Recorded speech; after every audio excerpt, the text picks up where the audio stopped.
you know what, schools doesn't really necessarily suck so bad as I thought it did. My name is Lucas Gillispie. I'm an instructional technology coordinator for Pender County Schools in North Carolina.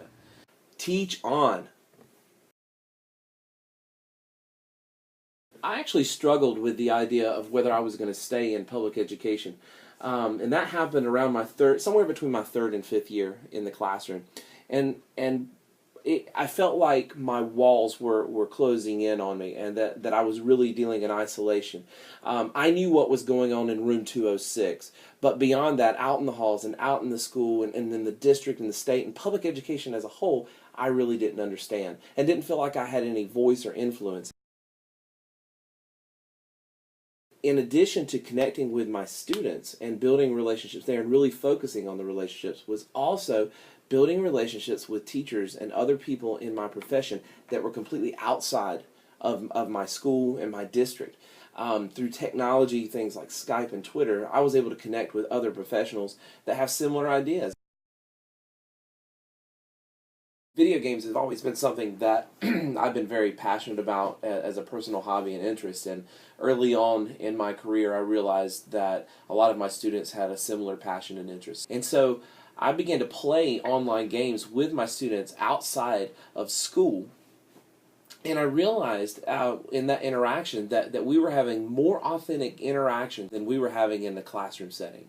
And so at that point I realized there's something here that warrants my attention. I allowed my classroom to become an informal space in breaks and during lunch where these geek gamer kids could come in and just hang out and be themselves and be authentic and real and just hang out. And we would chat about games. It didn't have anything necessarily to do about the things that we were learning in class, but we would sit around and talk about our experiences in the video games. But what that really did was it built relationship. I began to see them more as individuals with their own unique personalities and different slants and the ways that they looked at things. And then also it allowed me to connect with them at that level so that when I'm teaching and teaching them about biology, they're more in tune with the things that I am saying to them and the kind of things. They value what I have to say because I value what they have to say. The kids that are in our program are improving with their language art skills. They're reading better and they're using vocabulary that they've never used before. But really, that component of it, that impact on standardized testing, is not what I'm looking for. I'm looking to make a real change in these kids, and what I'm seeing is students who have attendance issues, students who have behavior issues, and are sort of the kids who are off the radar, and the ones that, you know, this kid may be really at risk for checking out when they get to high school because school is boring.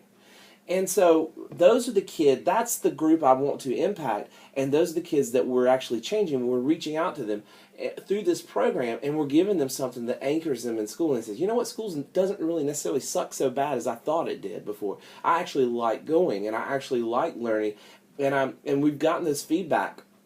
We've gotten that feedback from kids who have gone through our program and have come back and contacted us and said, hey, you know, I'm in high school now, and I realize what you guys were trying to do and how really amazing that was. Kudos from your students is the thing that will keep you going for years and years on end.